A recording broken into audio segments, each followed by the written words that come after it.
Good evening. Hope everyone's well. You are watching the Cheese Room podcast with myself, the caller, tonight.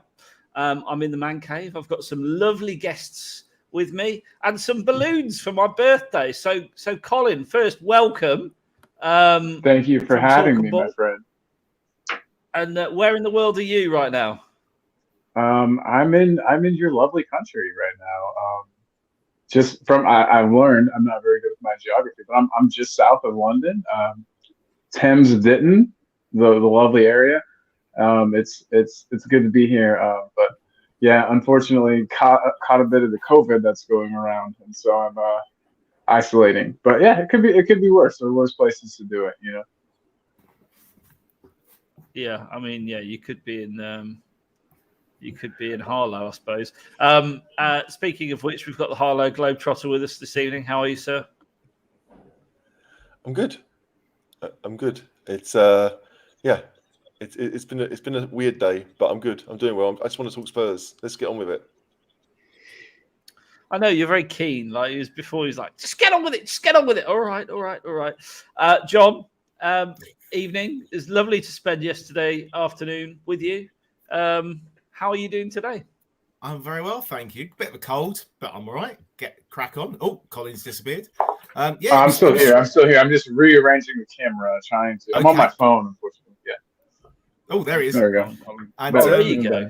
It was very strange because we've spent so many hours together, but that was the first time we actually met each other in person. It was quite odd, but it was a really good.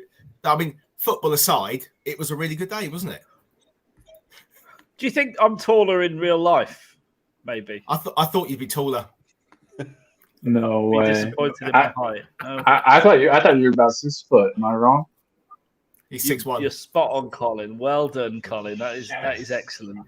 And Colin, we were talking. Go on, John. Go on. Well, it's been built up so much because I'm obviously I'm only 5'8", so I just thought he'd tower over me, and it was like, oh, he's a bit taller than me. Maybe when I meet HG, he will because he's like 6'4", but. Quite a lot taller. Oh man! Villa look like they've equalised, but there's a potential offside apparently. So I'll keep you. Isn't there always a potential offside? These days, yeah. We'll keep you abreast of that during the show. I did see this lovely one from Dean. Thanks, Dean. Should we buy Caller a watch? The answer to that is yes, because I've got a very significant birthday coming up this week. And the question is, how old am I? So, and not a frame picture week. Colin, as the only person who probably doesn't know my age, I know I look 60, but how old do you think I am next week? Well, you gave me a clue there when you said significant. So I'm gonna guess it's the big 4 or 5. No, see, that's a fail straight away. Get off. 40. I'm 40. Shit, I'm sorry. Next week. Still sorry, I'm cursing. Right. I'm cursing too. Sorry about that. So, pardon my language. That's fine. I mean, look, HG normally blows our PG rating by about 20 minutes in, so that's fine. That's fine. I'm just getting her out of the way. We got a game to talk about. You can get involved too. There's 33 people watching. Do us all a favour. Smash the like button. Leave us a comment. Send us a super chat during the show. It'd be great to hear from you. Dean, yes, really. I just have very grey hair. It's an affliction, I'm afraid. So that doesn't help either. And if Paul Muir is watching, yes, I do need to lose some lockdown timber, and I'll be on it, I promise, tomorrow. So warm welcome to everyone. So, Morecambe, was it wise to play the reserves? Having seen how they played against Moura and Pacos in the Conference League earlier in the season? Firstly, HG, I'm sorry. I had to do a Davo-esque joke at the start. Yeah. No, it was good. Yeah, no one would know it. No one would know it wasn't Dave. You shouldn't have said anything. To be honest, no one knows. So, right, let's come to you first, Colin, as our esteemed guest. When you saw the team lineup, were you thinking, wow, where's the striker? What did you think of the... I instantly knew that we would have to call upon the big guns at some point. When I saw that lineup, I knew we would see Harry Kane. I just knew it. There really was no other way, around it. There was no recognized striker, as you mentioned, and it was the exact same lineup that lost to Moura. And so I knew we were going to have problems, and I knew that there was really I couldn't see anybody to score any goals, and in fact, it took players off the bench to do it. So I wasn't happy when I saw the starting lineup. I knew we were in for a long night.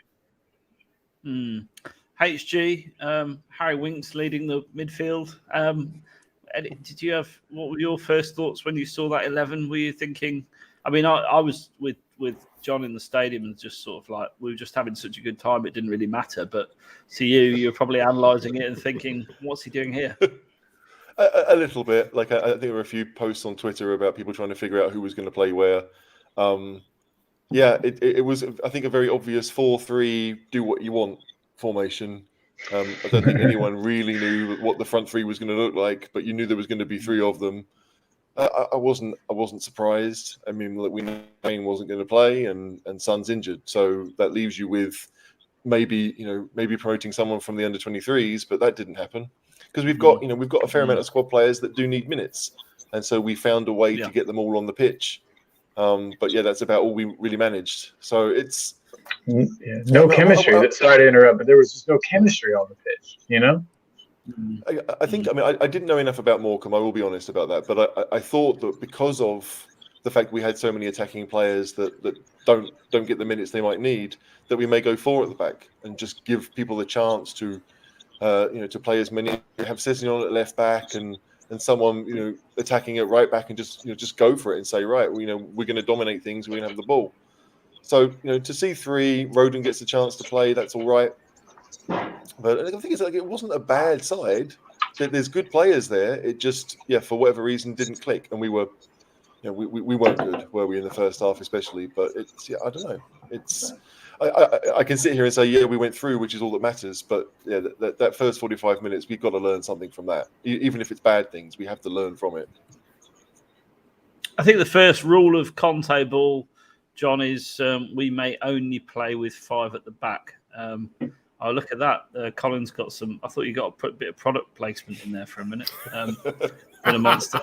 The first rule of Conte ball, John, we must play 5 at the back. And Ndombele, we'll come on to him later, but he had the first chance of the game, didn't he, really? A powerful shot, blocked. Could have killed someone if that had caught him in the face. But at that point, we thought, and then we went close again, and from the corner. At that point, we were thinking, oh, okay, here we go. This is going to be good. But it was a bit flat after that, wasn't it? We were just very slow at moving the ball. Sessegnon was looking for the ball into the channels or over the top, and the ball just didn't come from the midfield players.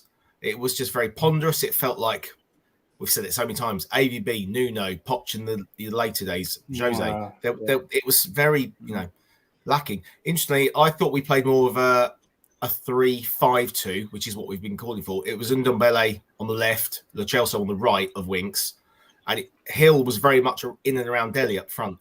But I thought Hill started really brightly. He got a couple of kicks, and he just wasn't really in the game at any other point after that, unfortunately. I really want to see him on the left wing, attacking a fullback. It just doesn't seem to work for him in the middle. But we had a few times we did get around the back. The crosses were rubbish, weren't they? Just terrible. Sessegnon kept dragging it back to no one. Lo Celso had a couple of shots, which were powder puff.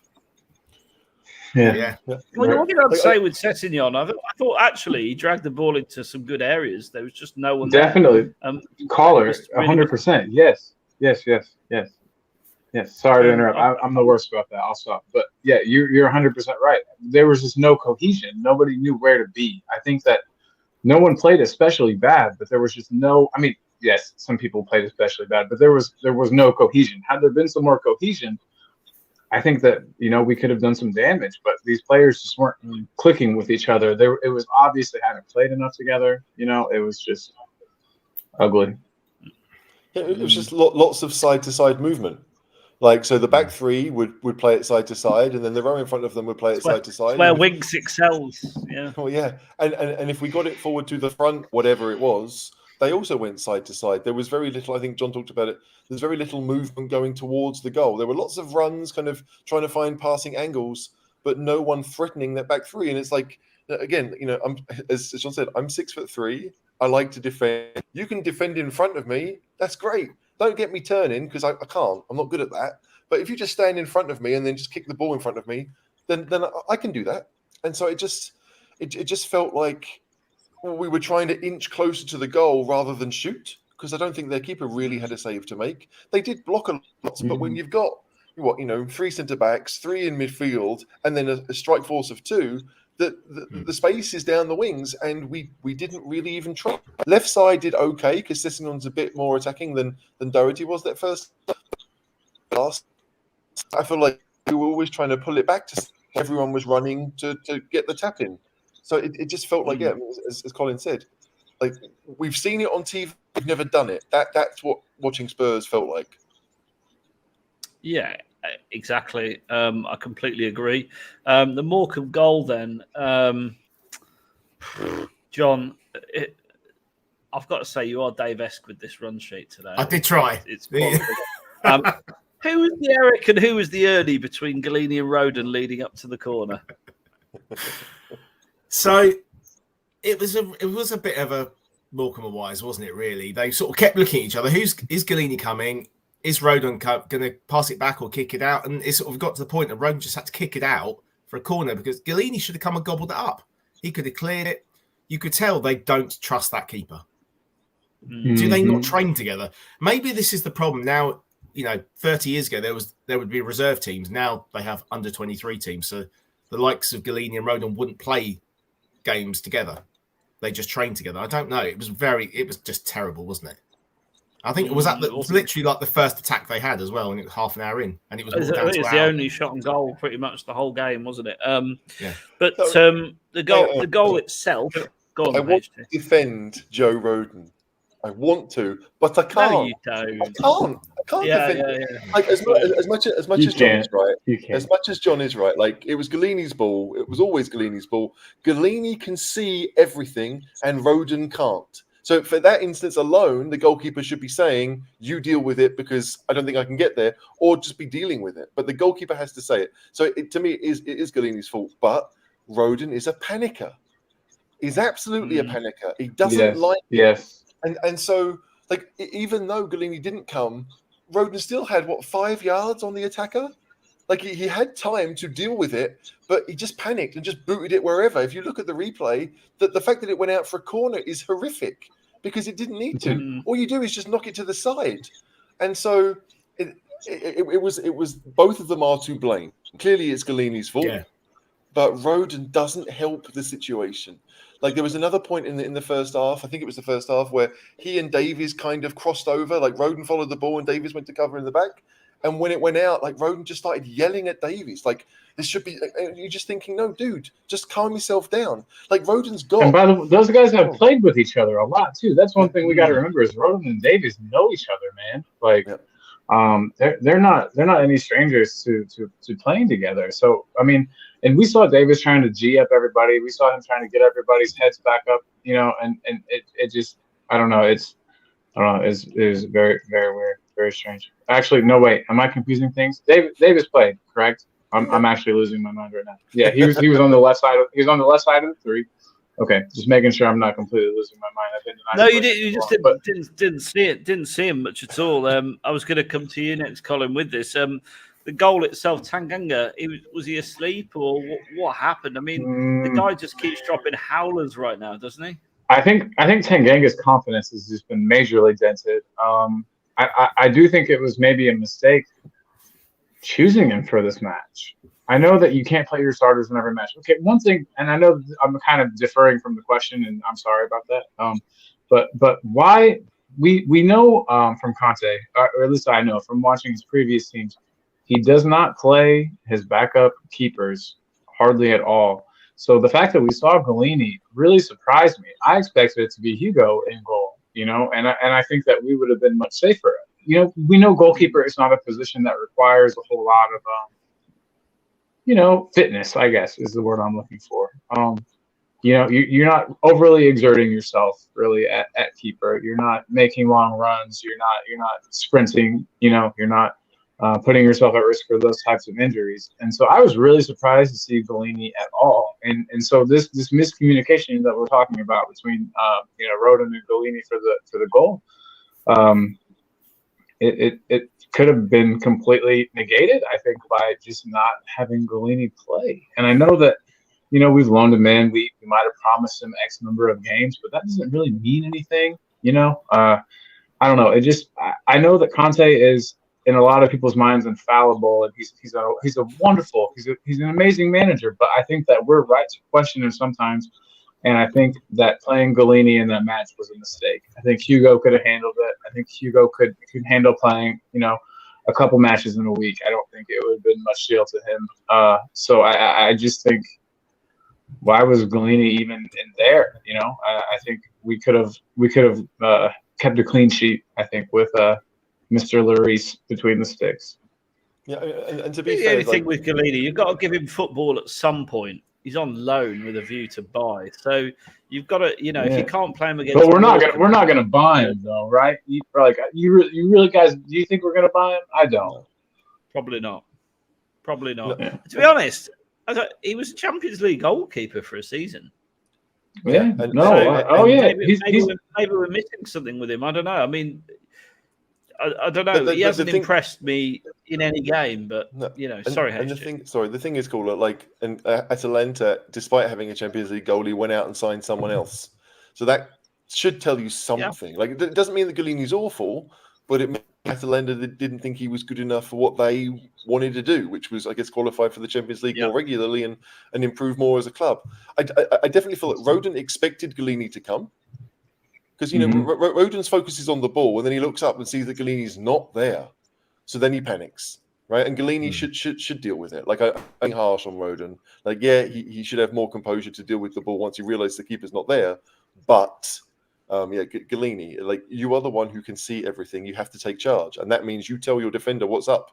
The defender shouldn't be waiting for you and then deciding what to do.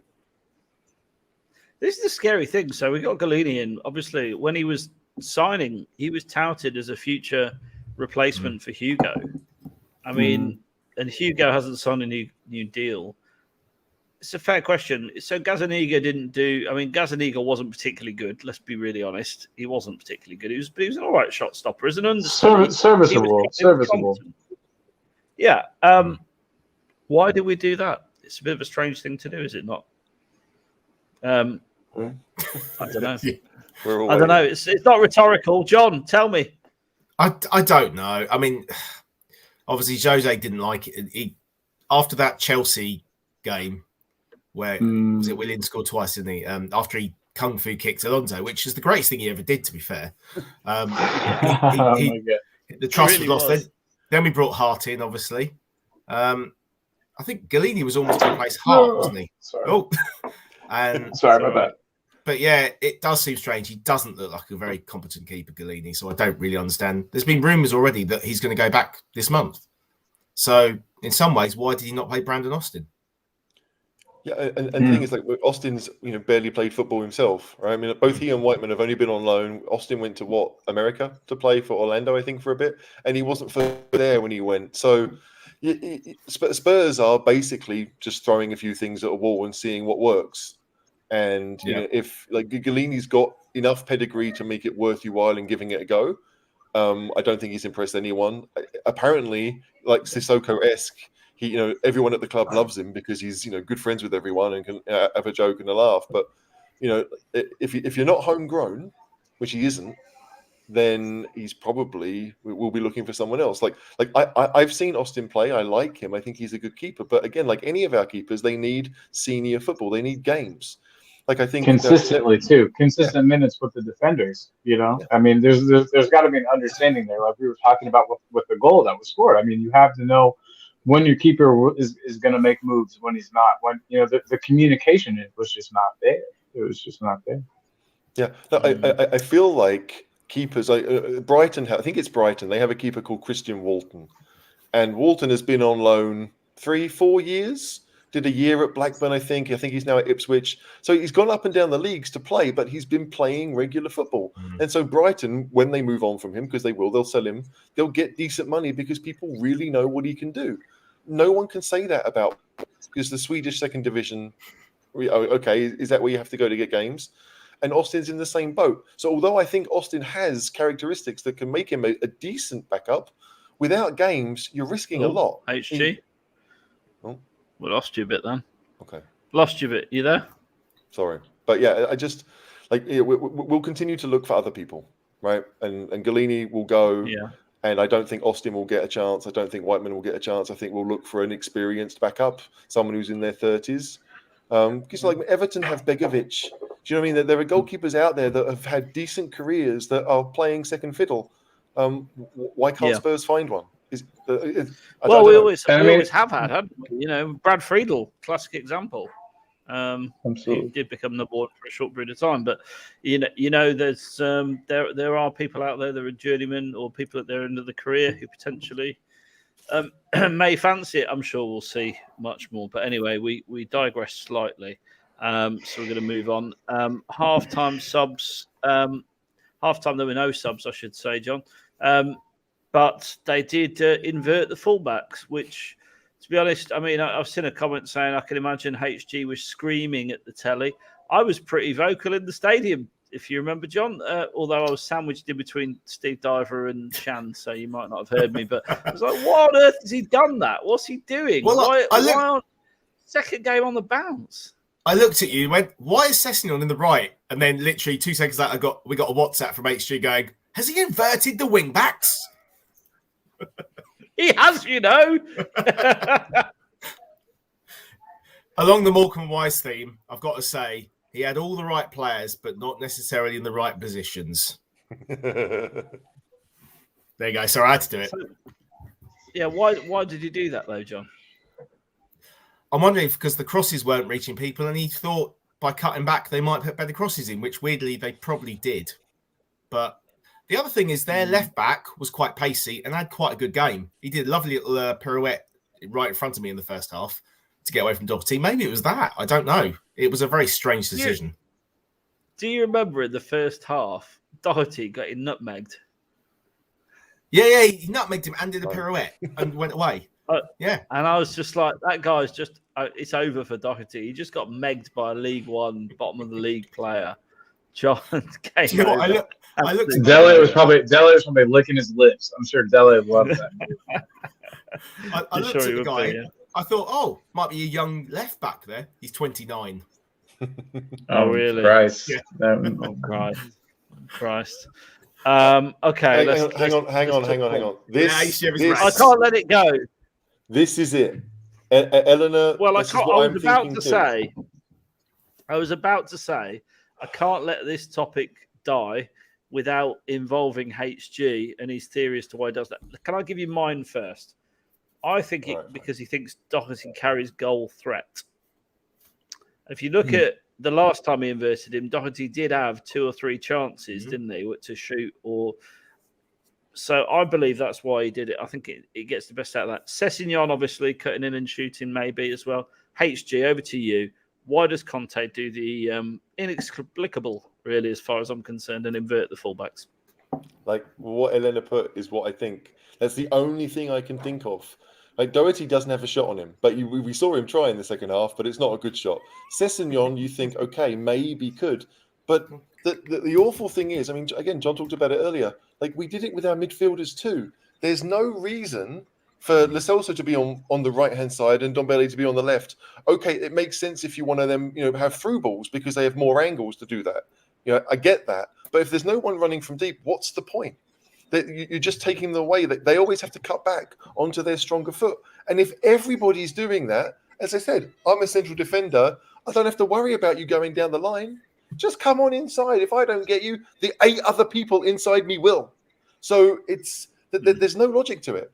And if it makes us predictable. It makes us very predictable. Joe, sorry, HG. You agree that, I mean, like, that the inverted fullbacks, it's just incredibly predictable. What else are we gonna do? So I said John because his cat has me intrigued. I miss my cats so much, John. So enjoy your cat. Be glad you got him because mine are 4,000 miles away or whatever. But anyway, yeah. So Yeah, I just think inverted fullbacks makes us way too predictable. They have to cut back on that to their stronger foot. They have to do those cutbacks instead of a nice floated cross.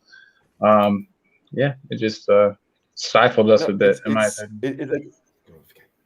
If anyone else had done that, right? If AVB had done that, if Nuno had done that, if anyone else had done that, we'd be giving them pelters. But because it's Conte, it's like, well, maybe there's some reason that none of us have thought about. That must be it. Maybe there isn't.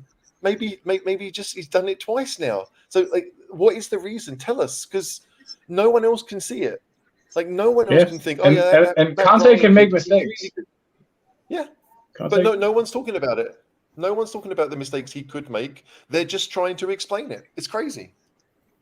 Yeah, I don't think he's infallible at all. But that's every manager makes mistakes. I think it was a safe. Here's my guess. I think it was a safe option to try to switch things up. I think a low risk, potentially high reward move there. You don't have to take any players off the pitch. You don't really change the shape.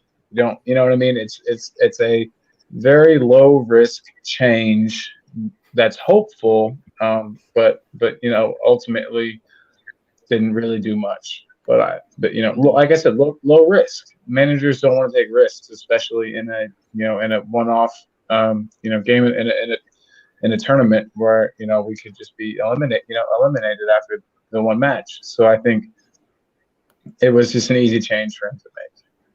You've got to. I think I was in the stadium calling. I was in the stadium calling for substitutions a lot earlier than we made them, and I was almost a bit traumatized by the fact we left it to the last 20 minutes. To be honest, before Skip, Kane, and Lucas entered the field for Dele Bryan and Ndombele. Do you believe these subs were correct, John? I think they had to be the ones. We could see them warming up, couldn't we, for quite a while. And they were the obvious ones to make. Yeah. Not much more to say, is there? All right, let's talk about the sloth. Ndombele, HG. You're not a man who gets easily wound up at all, really. Surely that must have got you a goat. The slowest walk ever. I mean, in the stadium, it might have been a bit different to at home on the telly. But can I just tell you from an in the stadium perspective, he seemed to take forever to walk across. And when people were booing him, he got slower. He actually got slower. He didn't get the hint. There were people shouting at him, like Kane, when he was coming on the pitch, get off the pitch. You could see the death stare he got from Eric Dyer. And that I believe all that stuff is real, to be honest. Because in my opinion, it was pretty bloody shocking. And as you can see, Cody agrees. Apparently, Ndombele's just reached the dressing room, which wouldn't surprise me in the slightest. Cody HG, tell me I'm wrong. Tell me I'm wrong. Okay, so I have to tell you that. Look, it's like you can't excuse the performance. While I get a beer. Yeah, go on. Like, you can't excuse the performance. I do think it's interesting that, like, I watched it with no sound, right? So I had no idea he'd been booed until I read it on Twitter afterwards. To me, it was just a substitution. I didn't get the idea that he was going off slowly because there were 3 substitutions being made. So I was just waiting to see who the next one was, because Ndombele, he certainly wasn't the last sub they called. He may have been the first, I'm not sure. But they were waiting, and then I saw Brian sprinting off, and I saw Dele walking around the corner. And so I had no idea that there was any. I didn't know where Ndombele was on the pitch. I think you may have to be in the stadium to really know where he was when the subs were made. But yeah, I'm almost more offended by the fact he went straight down the tunnel, because he didn't waste any time because there were other subs behind him, right? So yes, it would look better. The optics were better if he runs off the pitch, but again, if he ran off the pitch as fast as he could, like Brian did, people would be having to go at him. He did waste time. He did waste time. No, he didn't. 100%. He did waste time. No, he didn't. No, cool. He can't have wasted time because Brian passed him. No, and he caught him up, and they got to the touchline at the same time, right? So he didn't pass him, but the point is that he knew that there were 3 subs being made, and he had at least 1, maybe 2 coming after him. So there wasn't necessarily a hassle for him to get off the pitch, although he should have done because the optics are better that way. Like, I'm not defending the way Ndombele played. I just think if you're going to have a go at him, It should be for what he's doing on the pitch, rather than the fact that he was, he was slow coming off for a substitution. I can agree with you there. I think we as a fan base have a habit of doing that. I think that it's similar to people having to go at Dele for his hair and things like that. Whereas they don't, if you're going to criticize a player, criticize them for their play. I get that, but it really did give off the vibe that Ndombele just doesn't care, and I think that's what hurt us as fans. I think you and I and Caller and John, I think all of us, I think we would have had sprinted off that pitch or tried, you know what I mean, or given it everything we had. Well, the frustration was, so when he was substituted, he was sort of 2/3 of the way across, or nearly all the way across to the east stand, right? Mm-hmm. So he, by the rules, should have left at the nearest point of exit, which would have been, and walked round. Which is what Dele did, by the way. Yeah. That's exactly what Dele did. And he went off behind the goal. And Hill sprinted off, and he did go past him, and he was off before him. By 5 John, meters. I know John's been waiting to say something for a while. Right. So I will explain HG, because obviously we were there so we could see. The fourth official waited probably 20-30 seconds before putting the board up for the third sub, because Kane and Lucas, was it Kane and Skip, ran on the pitch when Dele went off. So one of them shouldn't have gone on. So the fourth official actually wouldn't let Lucas, I think, the third one, to come on until both Hill and Ndombele gone. That's why. And he did get slower, and he did then throw his gloves at some kids in the crowd who we bumped into. Who then tried to sell us the gloves for £1,000 on the train. Just really weird. Well, no, I bid £1,000. I didn't know what they were talking about. They were loud, weren't they? This is it. And I didn't get any of that on TV, so I understand completely now. Yeah. I didn't realize that the players were waiting to come on. I thought they were just going through the motions and doing it bit by bit. So I mean, the idea, I don't agree with booing a footballer ever, right? I don't. He plays for your team, and you should want him to succeed always. But it's they were booing the fact that he was taking so long and slowing the team down. That's all. They weren't booing him per se. It was the frustration that, come on, we need to get on with the game here. We're losing. From the off, everyone was like, come on. And Shan was getting a little bit more irate, and there was a lot of swearing in my ear. But because everyone was like, come on, move, and the players that's when it turned to booing, because it just took so long. Okay. Oh, he was taking the piss. He was either making a point or doing, I just thought it was just the disrespect for the club badge was how I felt, because it is disrespect. Your manager subbed you. So, okay, I understand your disappointment, but for the good of the team, jog off at the nearest point, get the next player on, and let's crack on with the game. And it's just that almost arrogance that, He definitely plays. He definitely has arrogance in spades. He believes in himself quite a bit, to say the least. I wish that he would produce what he's capable of. I don't think there's a single Spurs fan that doesn't want Ndombele to do what he can do with a Spurs shirt, because the guy is ridiculously talented. But honestly, I've defended him. I have defended that guy time and time again when people have called him lazy, when people have said he's out of shape, all the rest of it. But I can't defend that. That was, honestly, seeing it in the flesh, it was terrible. It was really disrespectful to not only Conte, but the Spurs shirt. And I hope he doesn't play again for us. I really do. I would bump him.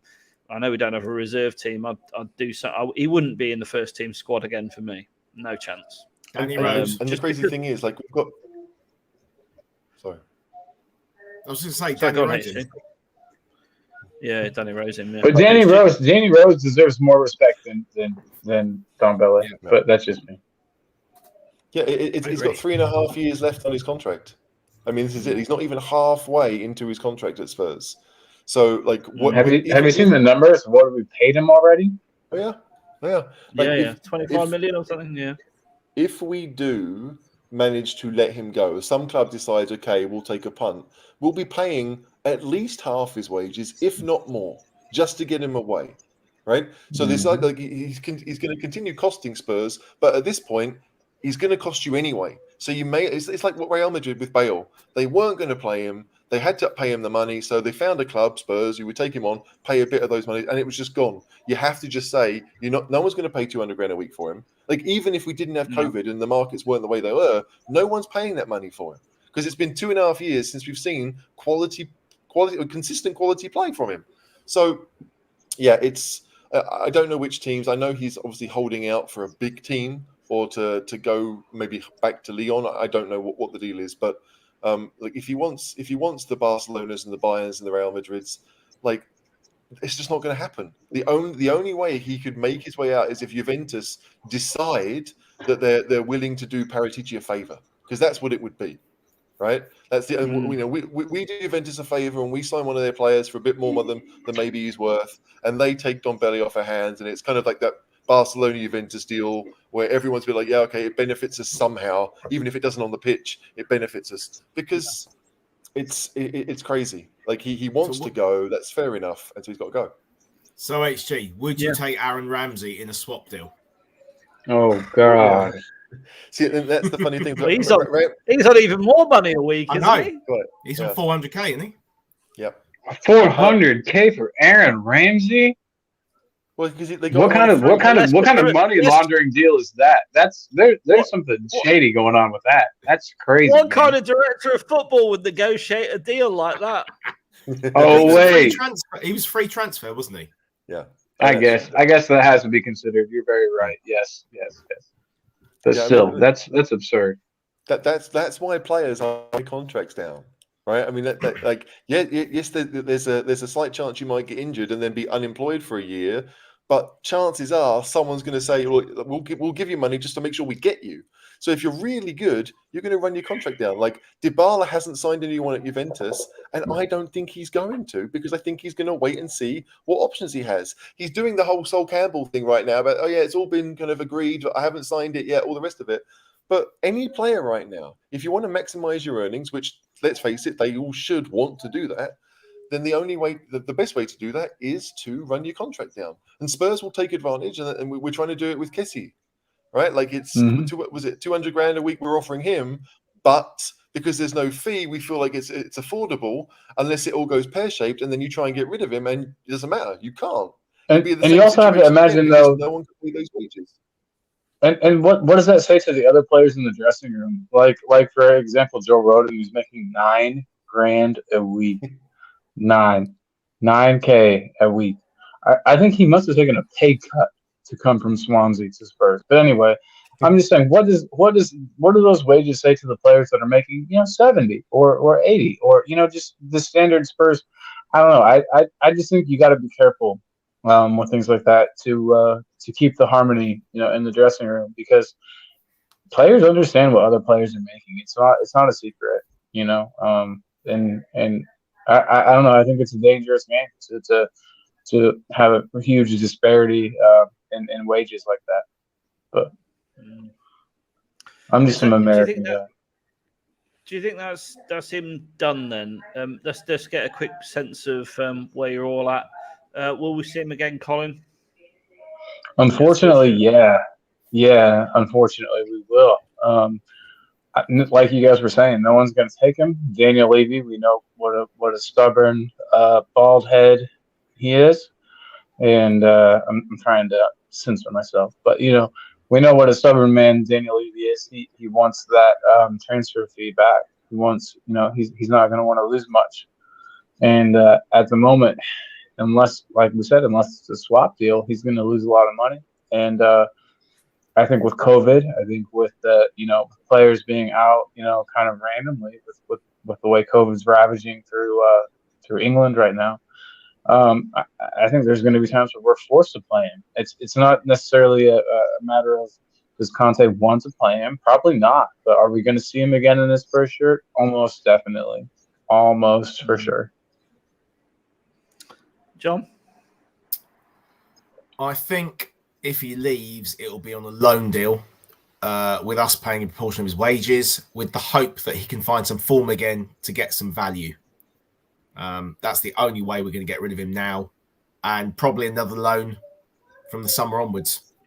He'll still have, even after that, he'll have 2 years left, so he'll still be. We might be able to get some value back on him. At least by then, majority of his transfer fee will have gone off in the accounts. There'll only be a little bit left, but yeah, we're going to struggle. We won't. No one's going to buy him. It will be a loan. So part wages paid.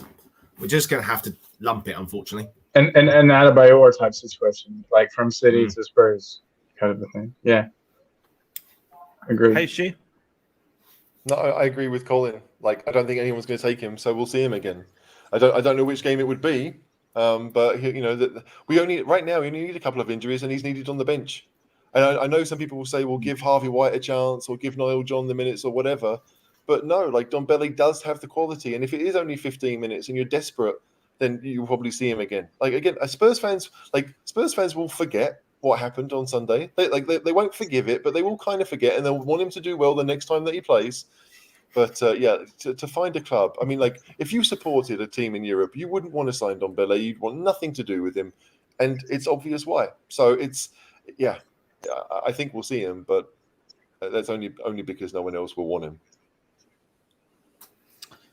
Alan's saying we should take the hit and sell him for 25 million, get him off the wage bill. But the thing is, Alan, who's paying 25 million pound for him and his wages? Nobody. I think that's the point the guys are making. Right, let's move on because it's depressing. I've got to say, it's not on the run sheet, but our other midfield dynamo, Harry Winks, was voted man of the match. John, did you think he had a good game? I thought he had an okay game. I think was the man of the match just because of the low bar, because who actually played well? In all honesty. Moura? Lucas? Lucas, yeah. He played 25 minutes. But, yeah, he did all right. Got a free Holly's kick. very excited. Of course, Holly's in. Holly, nice to see you. Yeah, I mean, he was trying to move the ball, but he was struggling because he had sideways on one side, he kept falling over, and Ndombele on the other side, who couldn't beat a man to save Toffee. Yeah. I mean, I suppose my tweet this morning was a little bit to provoke conversation, maybe, but I don't think he was particularly good. I thought he was average. He was all right. He's functional, but he did what Harry Winks does best: pass sideways and backwards lots. Am I being harsh, HG? No, it is. It's tallest dwarf competition. That's what it is. Like Harry Winks was decent, but it wasn't good. I mean, he's short as well. Well, compared to us, yes, but not compared to John. It's. I've got nothing against Winks, right? I've got nothing against him, but he's busy. He was busy yesterday. Feels like 4 days ago. It was only yesterday. Nobody played well.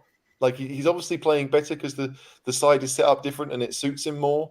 And he's being asked to kind of drive things along, and that's going to be his job. Like Lo Celso was always 5-6 yards ahead of him. Ndombele was a bit more to the side, but Winks has a bit more space, and people look at him now to take it off the three centre backs and go forward with it. So yeah, look, I don't think he played well.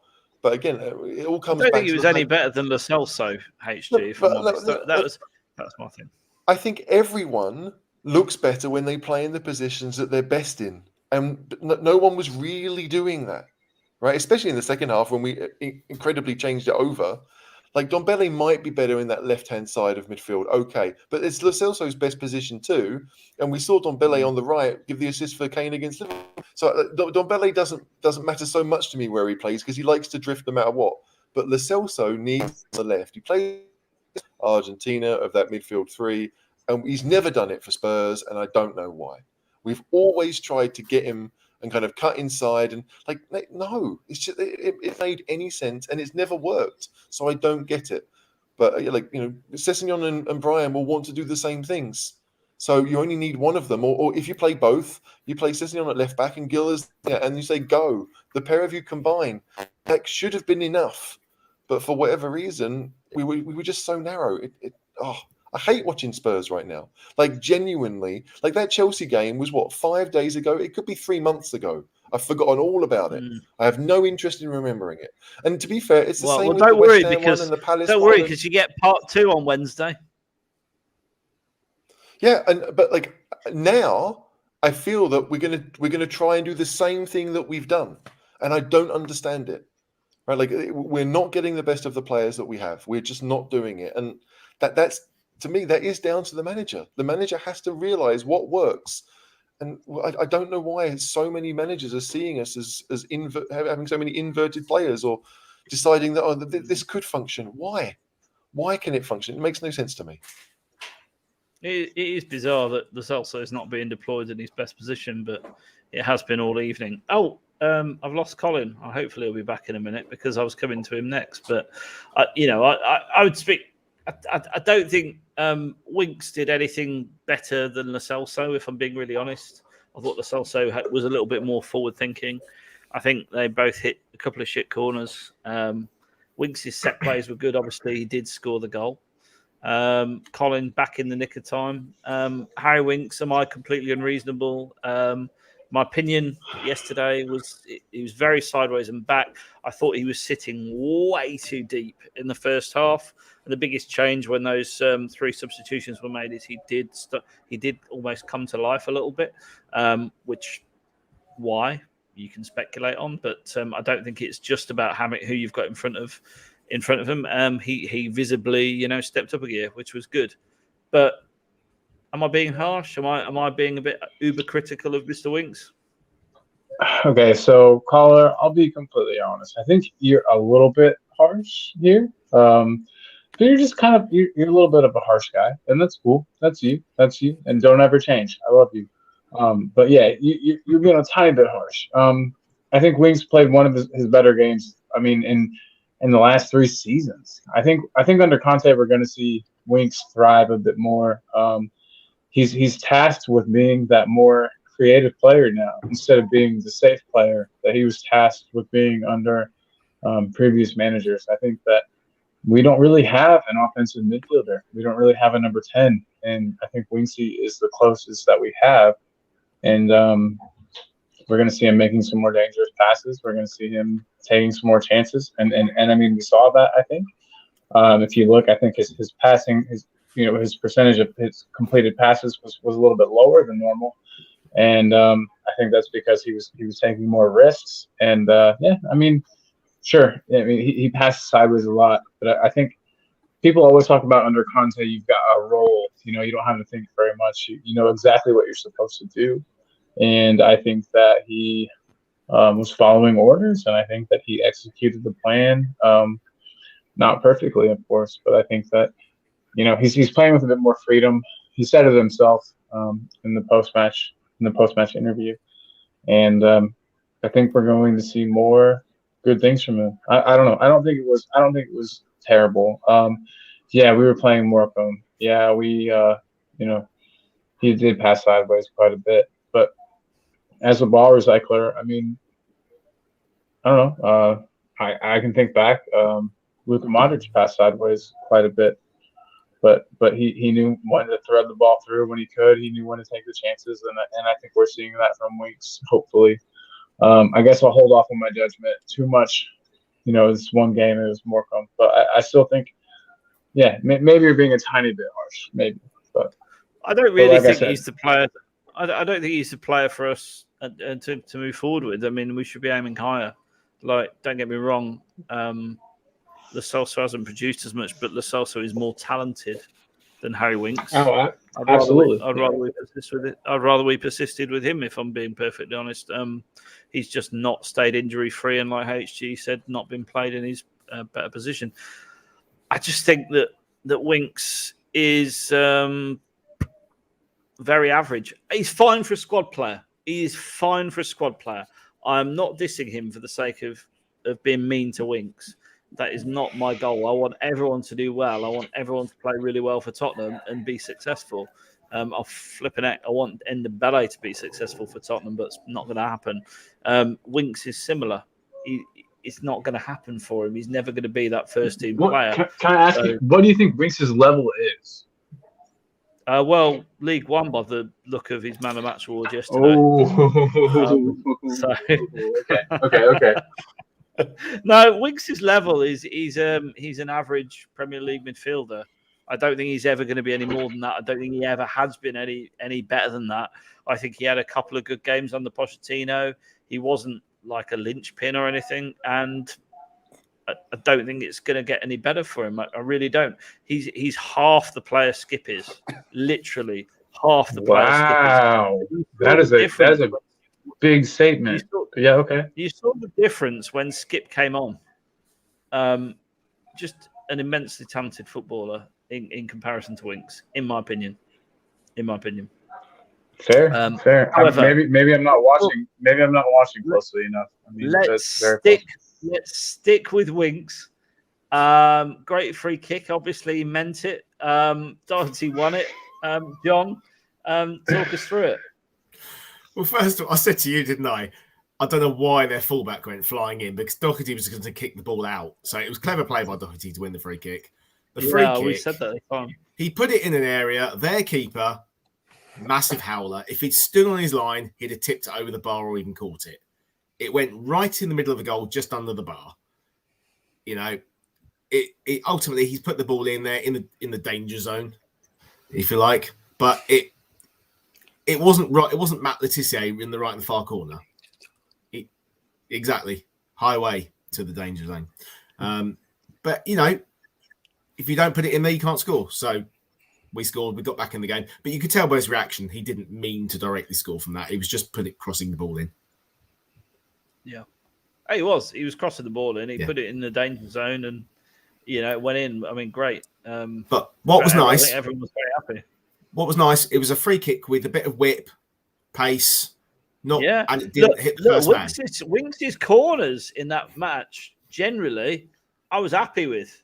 I thought he put good corners in the box. There was one that was a bit flat that wasn't so good. Similarly with Lo Celso from the other side, there was one that was not so good.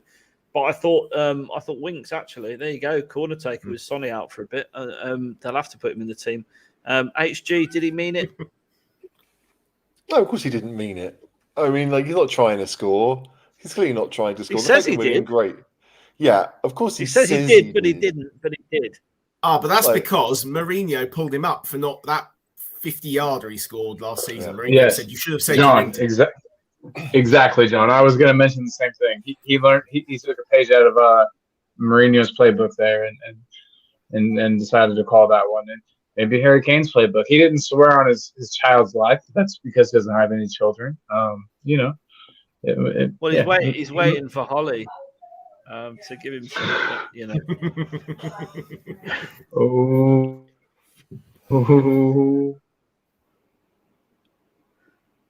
I'm still with you, HG. No, I've got nothing to say to that. I'm just let that one just drop. Because, right? Yeah, me too. No. Me too. I'm letting that just sit. No, it's all good. She's good. She's fine. Don't worry. Yeah. Okay. Obviously, no. Winks didn't mean it. Clearly didn't mean it. Of course he didn't mean it. No one believes he didn't mean it. Winks' mother thinks that he didn't mean it. If he was shooting, he was aiming for the near post and got it wrong. Would it surprise you to know there are people on Twitter who think he did mean it? Yeah, because they believe him. They believe that because he said he meant it, therefore he meant it. I mean, these people I could sell whatever to. They're crazy. There you go. Look, moving on from that, Lucas impressed me massively when he came on the pitch. Attitude. He's been one of the players of the season for me so far. Pinched the ball off the Morecambe defender, ran it from the halfway line. Set the keeper down. Absolutely. Took him around the keeper, slid it in. Colin, how impressed with you from Lucas and I suppose his form generally recently? Yeah, Lucas has looked great. I've been the first to criticize Lucas a lot. I have a lot of negative things to say about him a lot of times. I think he runs around a lot. I think he overestimates his ability or something because he frequently dribbles his way into, 3 or 4 defenders and loses the ball. And I don't know if he honestly thinks he's going to beat these defenders or if it's he just doesn't know what to do, doesn't know when to release. But I was actually calling for him. I was doing a watch along. I don't know if anybody watches Spurs Vision, but I was there was they were doing a watch along that I was taking a part of during the match, and I was calling for Lucas. I felt like the game really it fit his skill set perfectly. His slightly more technical, his background playing futsal, his close control. I felt like the game was really calling out for him, and I was really not surprised whenever he got the goal. I could tell that he would be a difference maker when he came on the pitch, and I'm really happy. I'm always happy when a Spurs player does well and makes a difference. I do think that maybe Spurs should be aiming for a better quality player than he is, but I do think that he was wonderful in this match, and I don't have a bad thing to say about him against Morecambe. He was great, and I'm really glad that Conte put him on. I'm really glad that he didn't have to play the full match, because we're going to need him as the season progresses. We've got a tough run of games coming up, and I think he can make a difference, especially off the bench. As a player off the bench, he's lethal. Tired legs, defenders that are, not making the best decisions because, they're tired. He's great. But do I think he's a starter for Spurs? Hopefully not for long. But yeah, he's a great player, and I'm glad we have him. I just think that he's maybe better off the bench. Mm-hmm. Mm-hmm. Like when I see I know Lucas you've got lots of views on Lucas, HG. Give us them. Look, when I see Lucas play, it reminds me of me playing some Mario Kart or some racing game when I was a kid, right? Like all of my friends would be, oh, you got to press this button here and you got to hit the brake at this corner. And I'm like, sod that, press X or whatever it was and just accelerate. And if you crash, keep accelerating. And I would beat them every time, right? I didn't need to know the ins and outs of the game. I just pelted for the finish line. That is Lucas.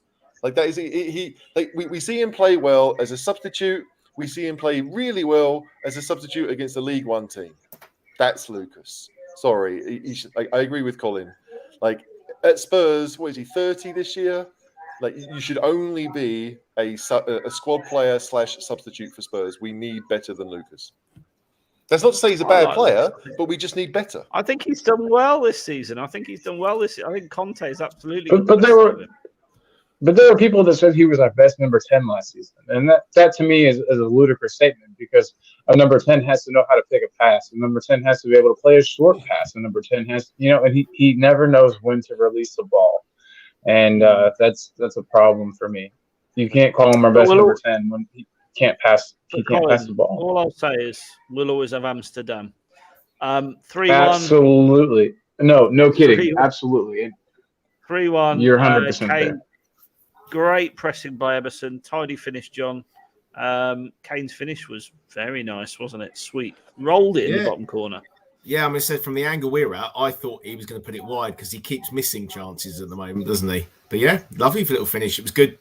Very good pressing by Emerson. Got a bit lucky because it came off the back of the left back. And he rolled it to Gio, who just made it easy and gave it to Kane. He did what all good strikers do.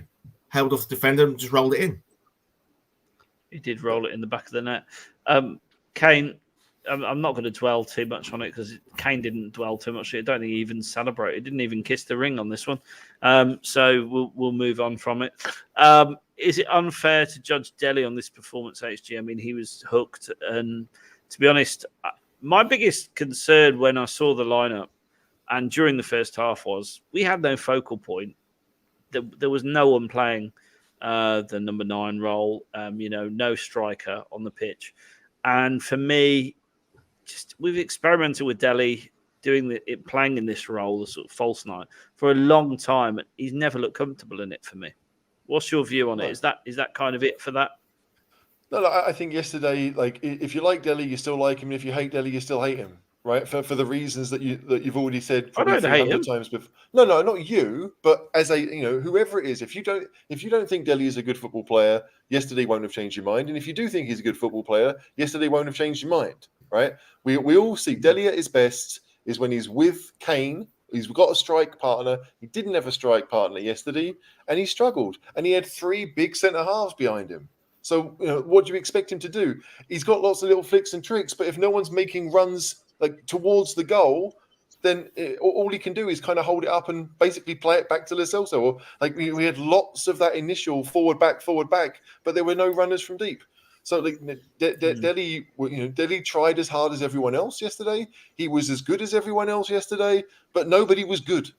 Right? It's tallest dwarf competition. You're praising Luke, tallest dwarf. You're praising Winks, tallest dwarf. That's what Spurs are right now. Let's face it. If you finish fourth in the Premier League, tallest dwarf. None of them are any good.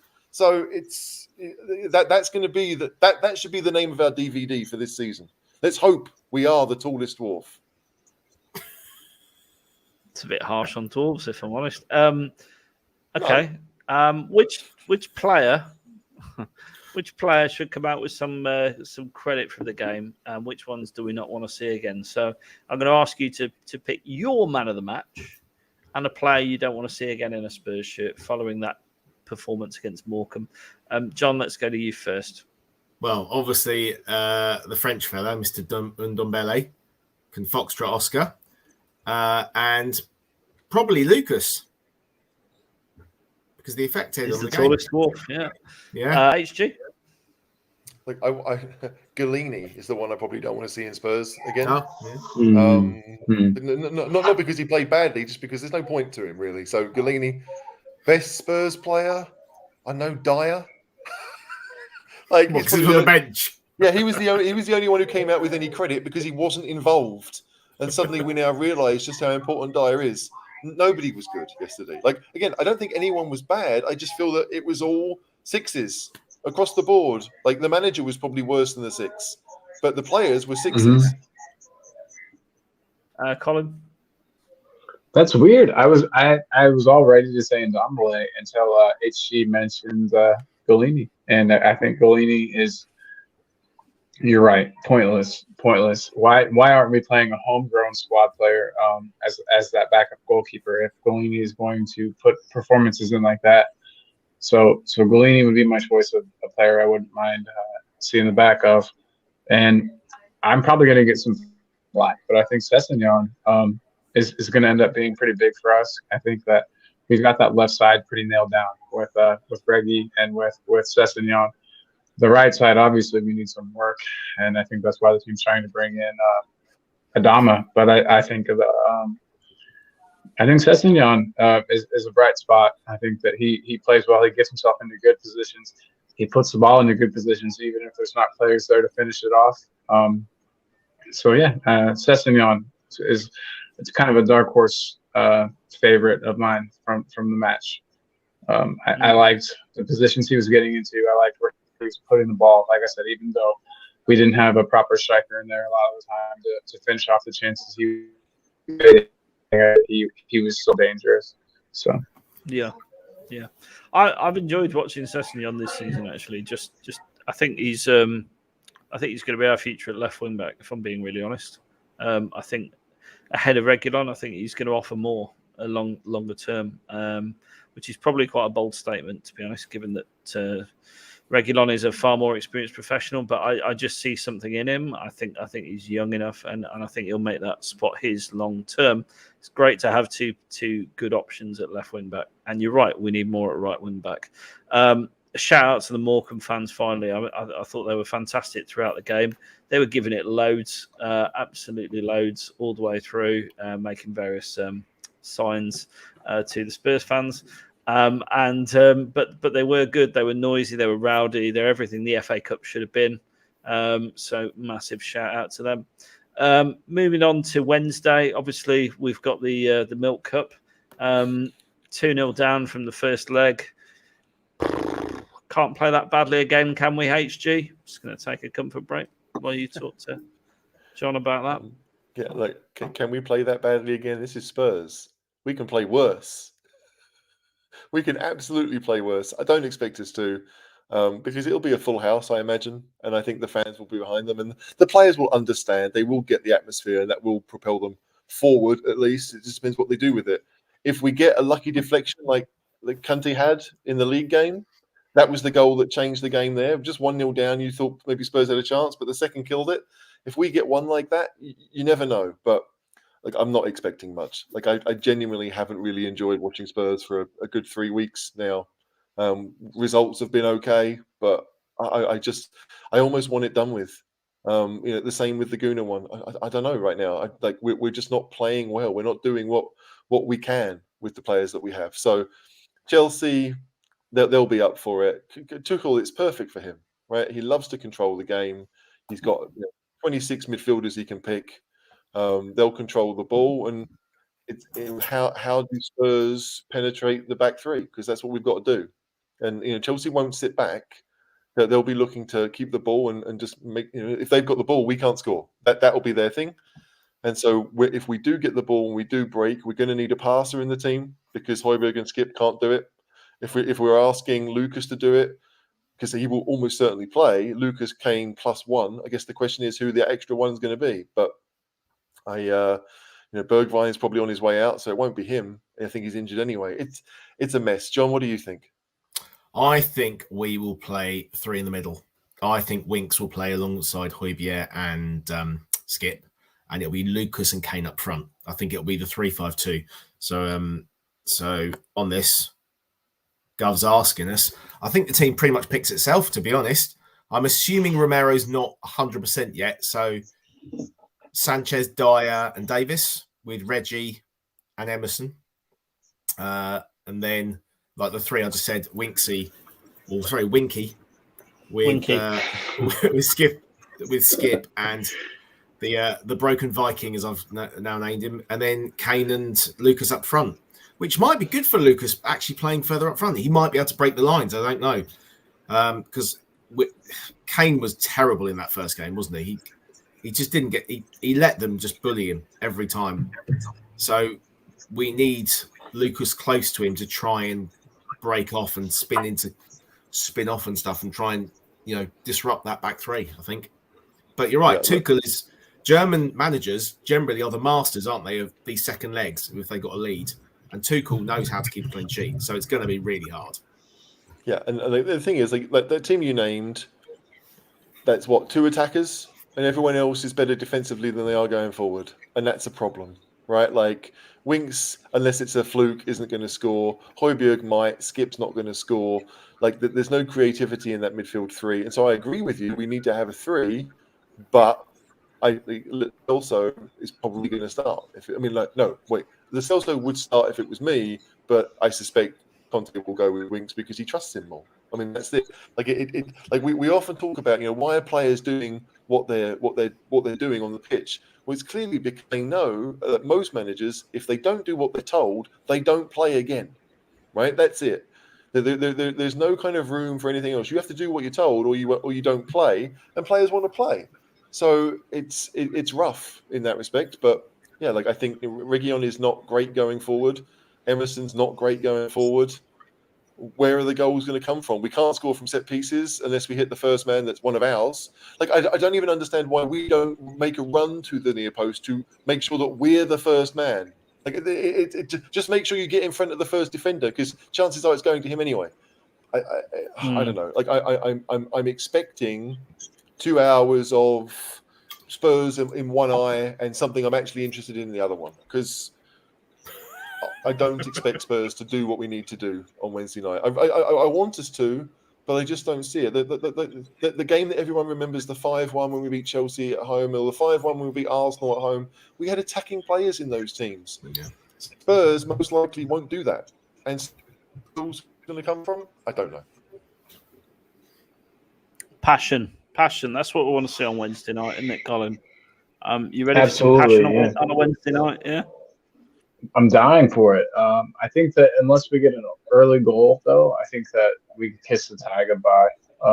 We need an early goal, or at the very least, some chances, some close chances. Because if we don't put, and it's Kepa, I think a goalkeeper still, right? Because Mendy's still at the African Cup of Nations. So if we're not at least testing Kepa early on in the match, then let's kiss the tie goodbye. No chance, because we know that he's got his limitations as a goalkeeper, and we know we need a goal pretty bad. I mean, we're 2-0 down in this tie, but at the same time, we know that Kane's an immense player. If Kane's up for it, if Kane gets up, if Kane is ready, if Kane can take his chances, I mean, we're still in it. It's weird. It's a weird one for me. I've been hurt too recently to be too optimistic. But it's not completely out of our reach. But I'm just afraid to get my hopes up because they've been crushed recently. Well, that's what Spurs do, Colin. You know, that is absolutely, and have been doing for years, ever since. I mean, I'm going all the way back to losing out in Champions League from Chelsea. Winning the Champions League. And, just silly things like that. Spurs have been hurting me for a long time, so I'm ready. But you've got to open up your heart. You got to let yourself be hurt. That's part of life. So yeah, maybe Kane will do it, but we really do need an early Kane goal, I think, to revitalize the Spurs team in this time. I'd agree with that. John, is there anything to consider? I mean, we've got the North London derby on Sunday. Do we want to go all out for this, bearing in mind we're 2-0 down? I think we've got to go all out for both games, ultimately. To dare is to do. And all that shizzle. Yeah, I think we've just got to go for it. But like HG said, we're lacking attacking players, aren't we, in the squad? Even if Bergwijn was fit and able to play and not possibly going to Ajax, is he going to create a goal for us, ultimately? Because he's not created a lot, unfortunately, has he? He was all right against West Ham, but we've not seen enough over his 2 years here. And I think he's going to be on a plane soon anyway. Well, I think you're probably right. HG, how do you think Tuchel will line up? Do you think he'll not line up, but how do you think his tactics will be? Defensive, knowing that he's got a 2-0 cushion? It's a dangerous scoreline, though, isn't it? 2-0. When you get a goal back, all of a sudden, all the pressure's on you. How do you think he's going to play it, the German maestro? Yeah, he's gone. He's gone. I thought he was very still. I thought he was a bit like statuesque. I'll send it to Colin then. How do you think he's going to play it? You're right. It's a very fine line. I mean, I'm glad I'm not Thomas Tuchel in this situation. Let's just put it that way. I don't really know exactly what I would do. You sit back too much. You invite the pressure from Spurs. We all know that we've got attacking talent. We've got a goal threat. We haven't been showing it lately, but that doesn't mean that it's not there. We've got Sonny out. That's a huge plus. That's a huge plus for any team playing Spurs. I do think he does sit back. I do think he starts his players. We're not going to see the same Chelsea we saw in the first half versus Spurs. In that first leg of the tie, they were coming out. They were winning every 50-50 ball. They were pressing us so hard. We're definitely not going to see that Chelsea, but he's got to be careful about how much he sits back because, like I said, a goal from a Spurs goal early on in the match, we're right back in the tie, and they're on the back foot, looking not to make a mistake. And so, and I'm excited to hear what HG has to say about this one. Yeah, how's Tuchel going to play HG? I think you missed my I missed everything. You're a bit frozen up.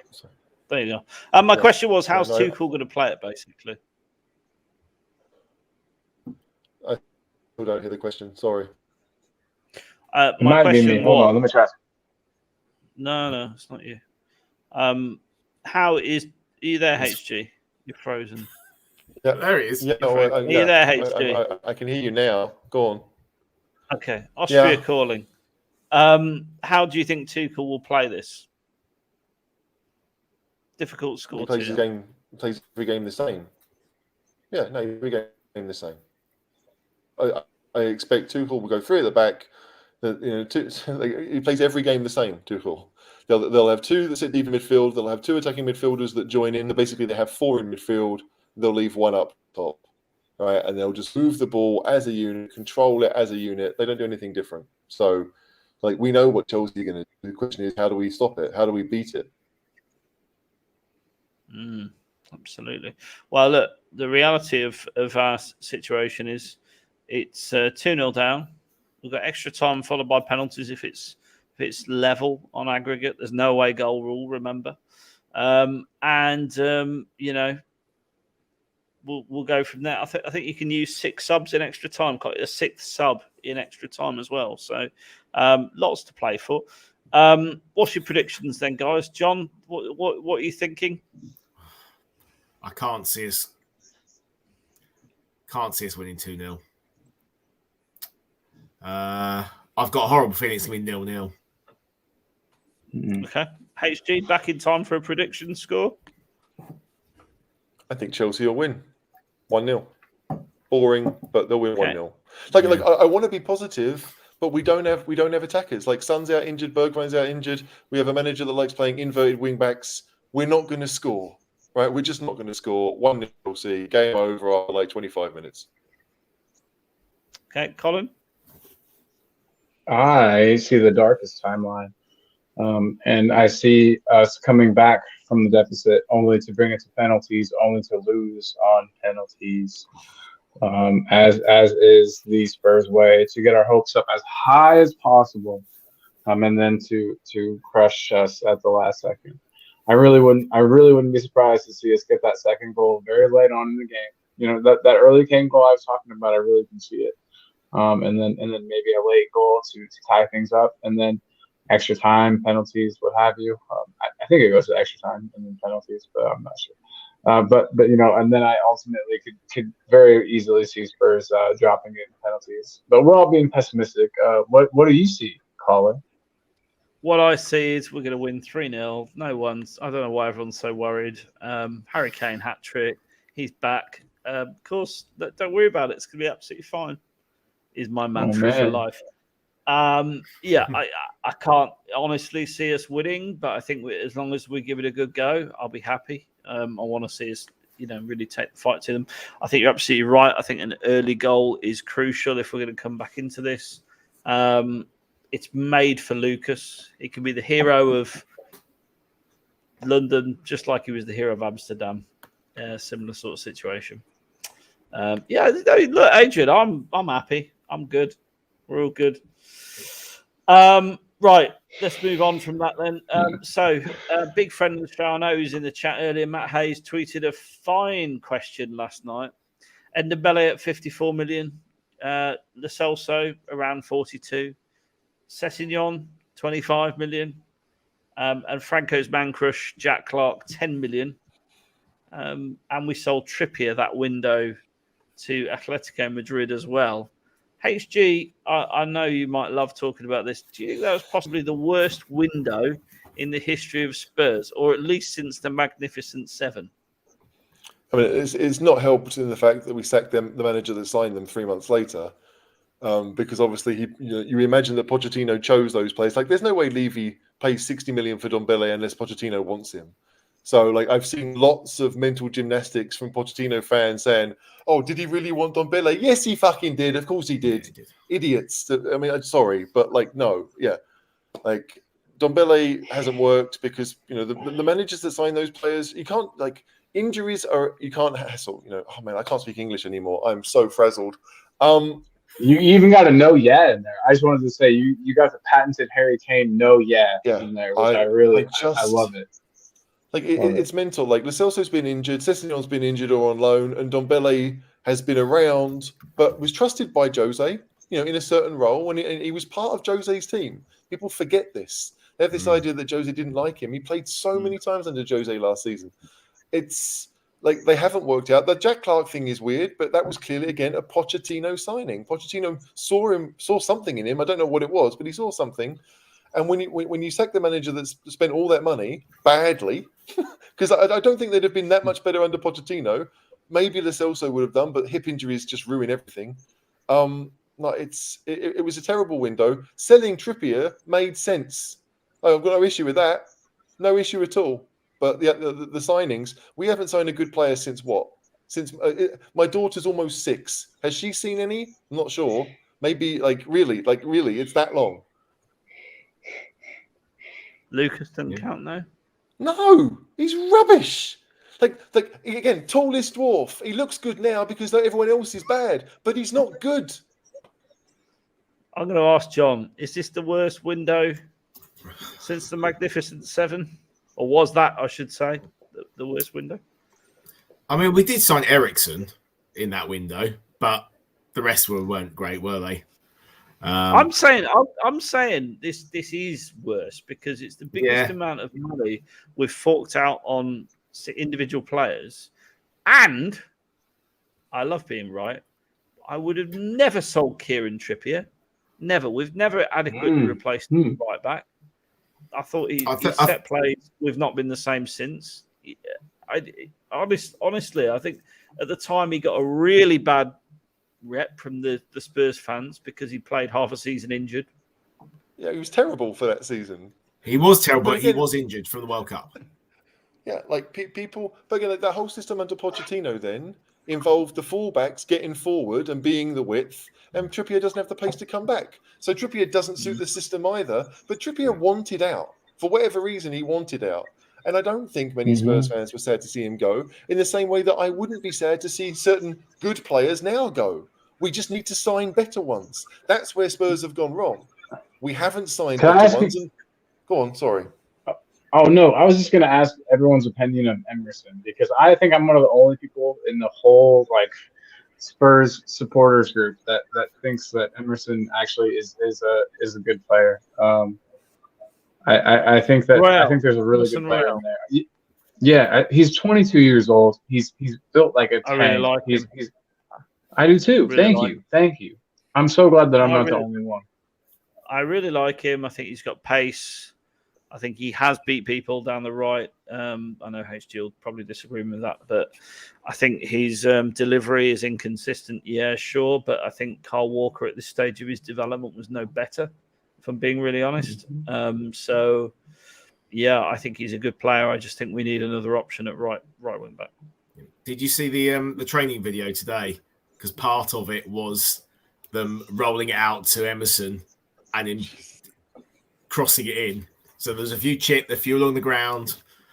Nicely. Yeah, we are training the guy. Just, he's not that crap. We are training him. How sad? Yeah, just so you know, we are giving him a chance. We are trying to make him better. No.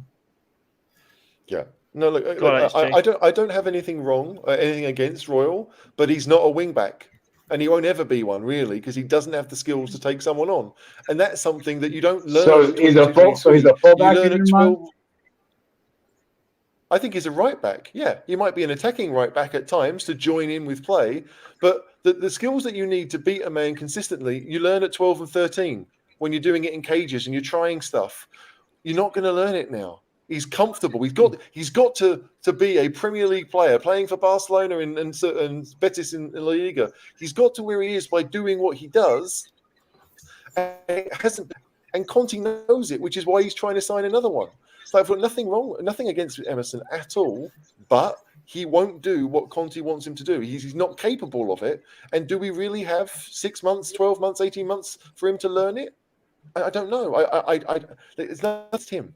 Absolutely not. But there are a bunch of players that suit Conte's system, and he is not one of them. Okay. Well, in case, Adama Traore, is he the answer, John? Well, it sounds like he's going to be the answer, doesn't it? It sounds like he's wanted as a right wing-back option in the Victor Moses-esque style. He does also give that sort of backup. He has played up front for Wolves. I know his goal-scoring record isn't brilliant, but he does give options. But yeah, it sounds like he's the man that Conte wants. That's what all the rumours are saying, doesn't it? So could well be running up and down our wing very soon. HG, you're definitely not convinced by this one, are you? After doing the thing we did on Friday, I've become more convinced by it. There is no one better that we're going to sign in January, right? There really isn't. To do that job, we're not going to find anyone better. So you take him, and then if it doesn't work out, fine, you bin him 6 months later. Spurs are good at that. We'll just send him on loan somewhere. Vincent Janssen got 6 months, and then he went on loan again. Let's do the same with Adama. We can't do worse than having no pace, because Conte wants pace in those positions. And Emerson has a bit, but can't beat a man with the ball. And we haven't got the passes to get it to him anyway, so he has to do it when he's got the ball. And Doherty doesn't have the pace either. So if we want to get better, we take a punt on Adama. And that's not because I think he's a good player. He's just better than what we've got. He certainly offers a different dimension. He makes defenders soil themselves when they see him charging towards them. And that's just because he's built like a brick shithouse, let alone his skill on the ball. Apparently,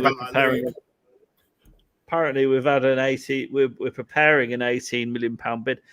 HG, how long does it take to prepare a bid? Well, you got to get the suitcases ready. 2. Oh yeah, we're paying in pennies, aren't we? That's what it is. We're paying in pennies. No, like it's all going to be about how we're going to structure the deal, and if we it's one of those like do we go in and say we'll give you the money, or do we say loan with an option or loan with mandatory? Like I don't know what you prepare. I guess like we know the financial situation of the club, we know what the deal is, and so we're trying to make it as beneficial for us now as possible. Maybe we want to shift it until the summer. I don't know, but it does strike me as it'll end up being something like a loan with a mandatory fee that we pay in the summer, because that will give us a bit more flexibility for now. It might ruin us in the summer, but if it doesn't work out, go on. Sorry, if it doesn't work out in the summer, then you sign him for the fee that you agreed, and you sell him on, or you loan him out, or you just think right, like it's there, but at the fee that it is, it's not extortionate. If you did loan him, you could probably get 3 or 4 million a season for loaning him. So I don't know. I just think that given the situation we're in, Adama is our best / only option. Yeah. Colin is back. Colin's having Sorry some about that. difficulties. You all right? You okay? You with Oh us? yeah. All good. Just terrible internet in this hotel here, and then of course my cell service is dodgy because I'm using Leica Mobile. I don't know if you know what that is, but if you don't know what that is, good. And if you do know what that is, I'm sorry. But yeah, just no good. But yeah, I heard you guys talking about Adama. I might be one of the only people in the whole world that's I'm for that transfer. I think that could actually, for the price quoted, I don't think that's a terrible deal. No, I think it's a good deal. It's a good deal, and I think it'd be a good signing for us. Moving on to talk about forwards. So I've seen various people on Twitter losing their mind at the fact that Vlahovic may not sign for Spurs, shock horror, and he might want something different. John, are people just a bit stupid about this kind of thing? Is he really going to go anywhere in January at all? That's my first question. And secondly, are we in the mix to sign him?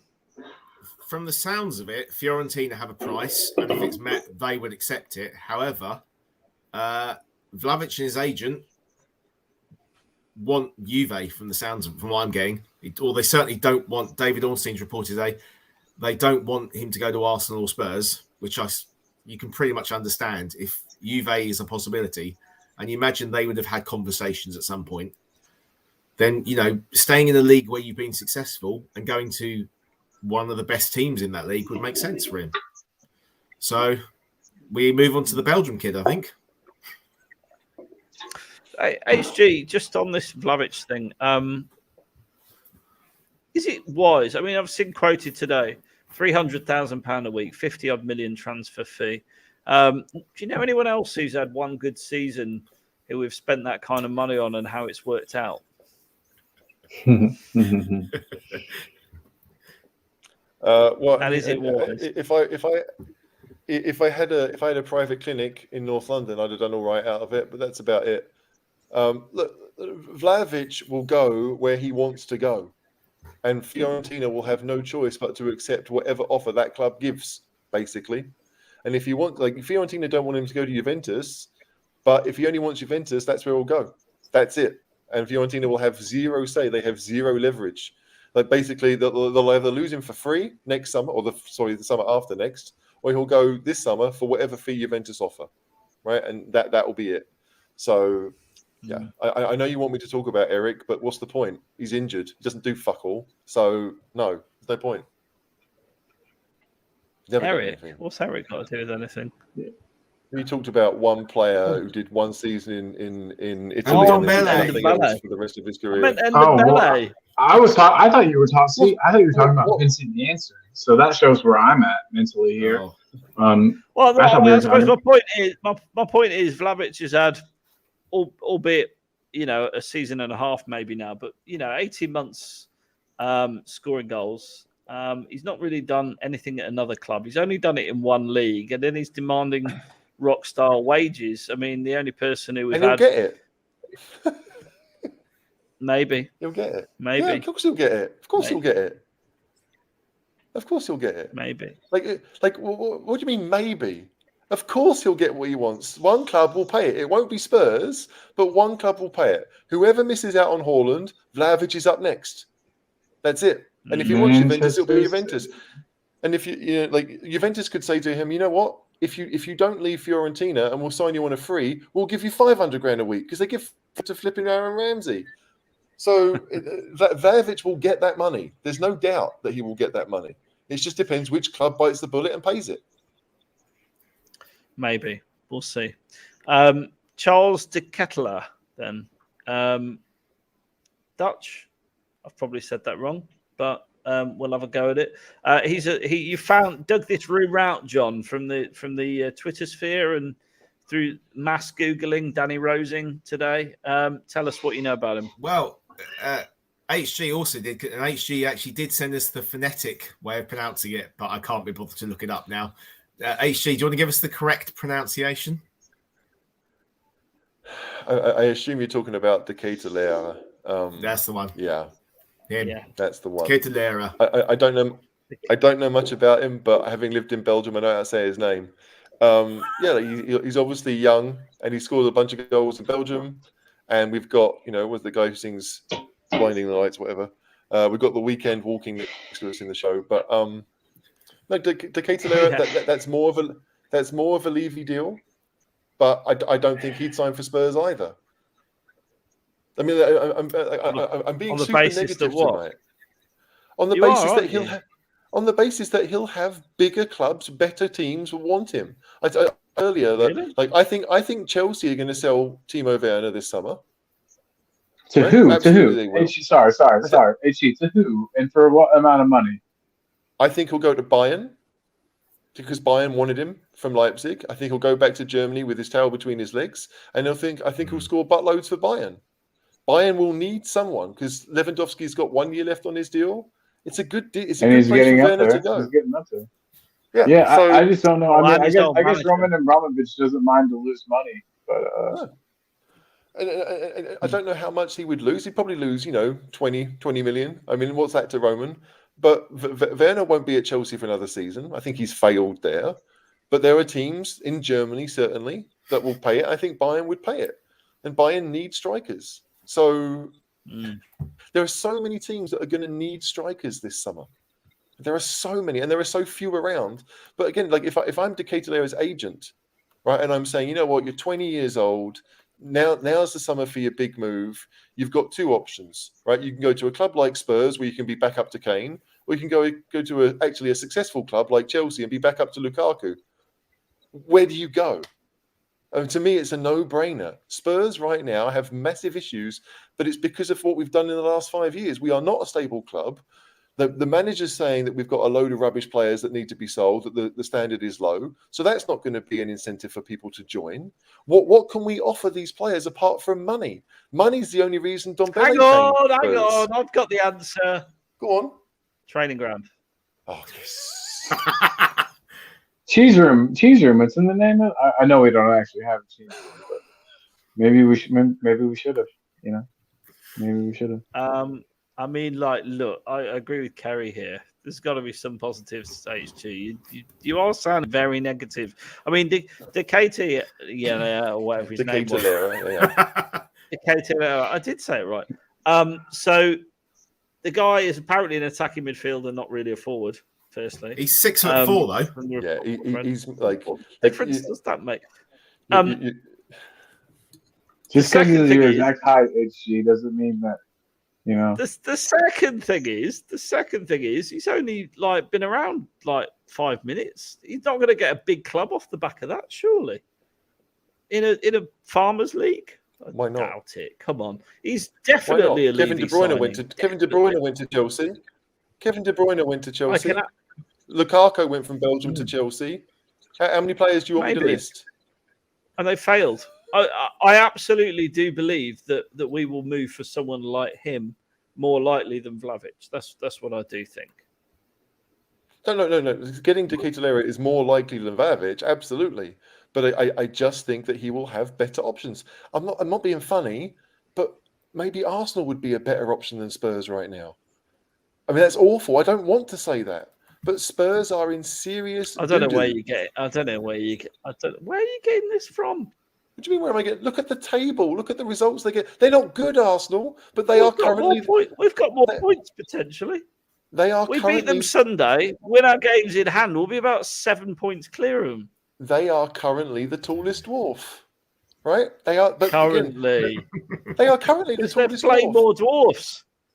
But you look at that Arsenal side. They're all quite young, and Lacazette will be leaving in the summer. Aubameyang's almost gone. Like he's not. Do you know what I mean? So they're going to need a young striker. That would be a decent place for a striker to go. Spurs, you're not going to play that often. At Arsenal, you might. I'm trying to think like an agent would think. Why would you send your player to Spurs unless it was commission? Like the commission at that moment. Tell me why. Tell me why. Tell me why. Tell me why I'm wrong. If you think I'm being negative, tell me why I'm wrong. Why was what? Why would I choose Spurs over Arsenal? Because because Conte's a world-class manager and Lego Head isn't, for starters. That's true. Okay, so there's one because thing. The stadium and the infrastructure are better. Because Spurs have been relatively successful league-wise more recently than Arsenal. There's because we can pay what they pay.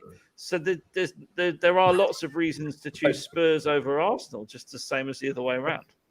I tell you what, if I was an inverted wing back, I would be signing for Spurs tomorrow. Well, look, the reality is, I mean, this is the thing. So I love these quotes, and sorry, Cameron, to call you out on this. We can only test Conte's patience for so long. He won't deal with mediocrity. Yeah, but ultimately, what's he going to do? Walk away? You can't be scared of Conte walking away. Ultimately, we've got to try and match the ambition in terms of transfers, haven't we? And I'm sure that's what they will do. But it's going to take Conte and Paratici to do some convincing, as it always does, for people to sign for us. But I'm sure there are good players out there who will play for Spurs and sign for Spurs. We are a top Premier League team. We are one of the biggest clubs in the world. We can match anyone's salary within reason. I can't see it being a problem signing players. I really can't. Yeah, they will come for the money because right now Spurs haven't got much else. They've got Conte and they've got money. I mean, that's so not true. Why isn't it true? You're being negative. No, tell me why really it's negative about Spurs. We've got Conte and we've got money. I told you, we're building a side. You've got a world-class manager. You've got a director of football who's got massive black book of agents contacts. You have got the infrastructure at Spurs, whether we want to take the piss out of it or not. You have got potential there. You've got a financial powerhouse of a club, top 10 in the world. There's no way we are going to be struggling to sign players if we really want them. No, hang on a second. I didn't say we wouldn't sign anyone. I just said that we're not going to be anyone's first choice, right? You basically said we're not going to be the first choice for some lad who's been playing in the Belgium league who scored 10 goals. If the thing is, if I was his agent, seriously, if I was his agent, why would I send him to Spurs? Why would I send him to Spurs? Why wouldn't you? Because he's not going to average. Because he's not going to play. He's not sought after particularly. He's not going to play for Spurs. Young players need to play. You look at Haaland. He went to flipping Salzburg. Disagree. There are plenty of games this season where if we'd have had a backup striker, they would have played. Sunday being the most recent example, but not the only example. But are you talking Europa about League? Right. So it's what, 6, maybe 8 games? 6 or 8 games. Kane gets injured, he'll get loads of games, and he will get his due injury. That's if, right? That is a massive and he if. Wants, and he wants to leave, Kane. Let's not forget that. So there is, you can absolutely sell a vision that actually you will get plenty of football in the future. Whether you do or not, doesn't matter. Once they've signed on the dotted line, they're yours. We need to get Michael Owen's. We need to get Michael Owen's PowerPoint guy on it. Sell the club. You can live in Chigwell. You can live in Hampstead. Right? It can be sunny in December just as much as it can be shitty in July. That's Tottenham. Are you related to the Michael Owen Tour of Dubai by any chance? Yeah. No, I'm not. But that is a good video. It's like, again, I just think look the players this summer. Like, Spurs are going to need a striker.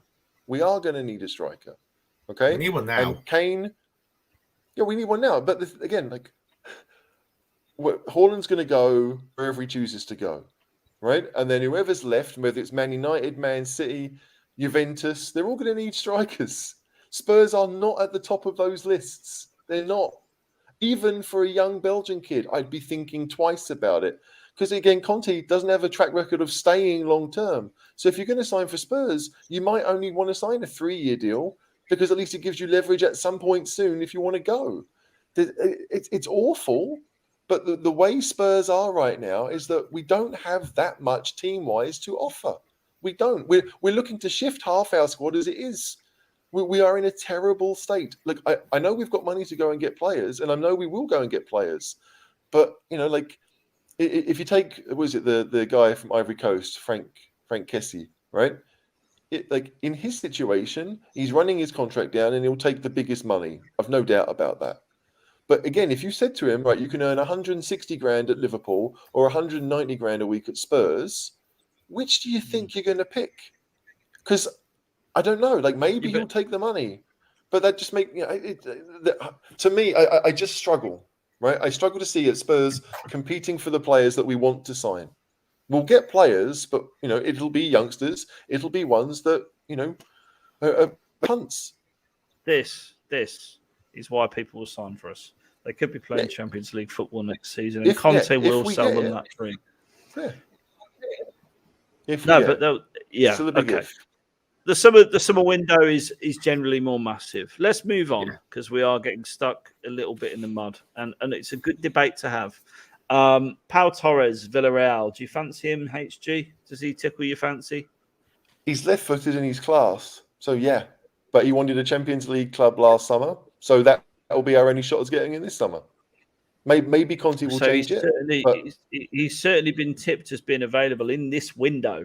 By Fabrizio Romano, and someone that we should keep an eye on. So I'd love to see it happen, because he's better than Ben Davies, right? But he's going to cost a lot of money, right? And so like, he plays for Spain. We know he's a quality defender, but will Conte be enough? That's the question. We shall see. Well, look, we've talked for an hour and 42 minutes, and I think everyone's probably enjoyed me and you rowing for that last 10 minutes more than anything else, HG. Look, I just want to thank you all for being with me. Don't forget. Well, I do. I've given you my argument. You didn't accept it. It's not my fault. You can't. That wasn't the argument. You can't listen to reason. You said the training ground. You literally said the training ground. Yeah, but that wasn't his only answer. That wasn't my only answer. So Conte. Maybe it's the only one you heard. No, I didn't. I said Conte, wages, training ground, Champions League potential of football. Potential. Yeah, we stadium. Can potential. Profile, etc. So many different things. No, they do matter. They do matter to players. Anyway, listen. You've got your view. You've made it clear. I've made mine clear. I like to be optimistic. You're being very pessimistic tonight, HG, if I may say. But I appreciate and respect your view. Don't forget, we are back Friday 9 p.m. And we've got a special guest with us. We've got an Arsenal fan coming on to discuss the North London derby with us, but he's quite a nice Arsenal fan, so that's okay. I can't wait for that game on Sunday, as long as I get there and and things haven't progressed at home. But I'm really hoping for a fantastic North London derby this weekend. We win that, we are in the box seat for fourth. There is absolutely no doubt about it. So don't forget to join us then. Catch up. There was an excellent podcast released last night with Franco Seb and Paul Paul on it, and Brendan will hopefully be back this week on Thursday after the Chelsea game, as long as he's not getting drunk with the Irish consulate staff again. So do look out for that on Spotify, on Apple Podcasts, I should say, etc., etc., etc. HG, thanks for joining us as ever. It's always good to have debate with you. If we do it tomorrow night, I'll be much more positive. But tonight, it's a struggle. It's a struggle. But thank you for having me on. Sorry for everyone who's watched. I didn't mean to depress you. Go and watch Cobra Kai. It's really good. It is, actually. I agree with that. Ice! John, thanks very much, as ever. Just watching the comments for the last 15 minutes while listening to YouTube was quite entertaining. I think everyone's been quite enjoying it, to be honest. It's been, bit of not car crash TV, but entertaining. But yeah, thanks, guys. It was great to meet you yesterday, caller. Pretty much how the podcast started with me and HG shouting obscenities at each other. So it's just like back to our roots, really. So yeah, look, thanks for watching. We appreciate your support. Please remember, like, subscribe, and share. And in the meantime, come on, you Spurs. Come on, you Spurs. Come on, you Spurs.